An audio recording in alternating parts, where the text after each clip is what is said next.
Stéphanie Mériot, responsable d'un restaurant scolaire de la ville de Couëron, environ 300 élèves. Je suis coordinatrice du gaspillage alimentaire en lien avec la cuisine centrale et ambassadrice du programme Clémentine.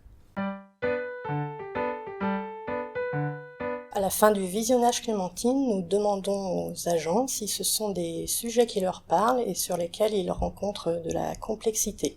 Nous faisons visionner des capsules Clémentine en fonction des demandes des agents, ce qui permet d'avoir un temps d'échange diversifié. Ce sont des moments d'échange qui sont très conviviaux.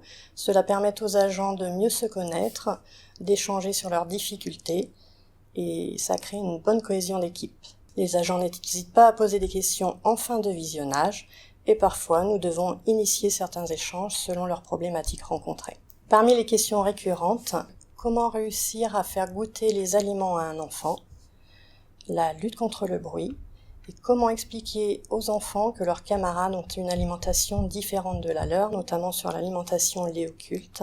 Il peut y avoir des sujets à approfondir. Nous préférons revenir dans un second temps vers nos collègues après avoir effectué des recherches.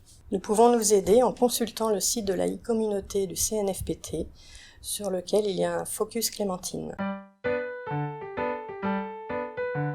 Depuis 2020, le projet a fait son chemin en menant diverses actions à travers les différents sites, avec un vrai rôle avec les enfants autour des menus et de l'équilibre alimentaire. Beaucoup d'autres actions sont menées en transversalité avec les autres sites et complémentaires, avec la création de différentes fiches actions. Selon les sites, il peut y avoir des différences entre la restauration et l'animation. Parfois, il y a une action commune, un vrai rôle à jouer entre l'animation et la restauration, et sur certains restaurants, l'animation est moins présente, donc se sent moins concernés. Nous avons eu un échange avec une école où on nous a demandé de trouver des solutions pour diminuer le bruit.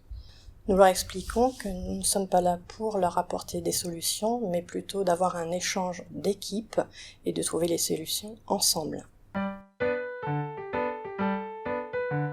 Parmi les modules qui intéressent le plus, la capsule sur la néophobie alimentaire et la lutte contre le bruit. Sur les 13 écoles, la capsule sur la néophobie alimentaire a pu être visionnée 5 fois, ce qui correspond à une 50aine d'agents sur la ville de Couëron.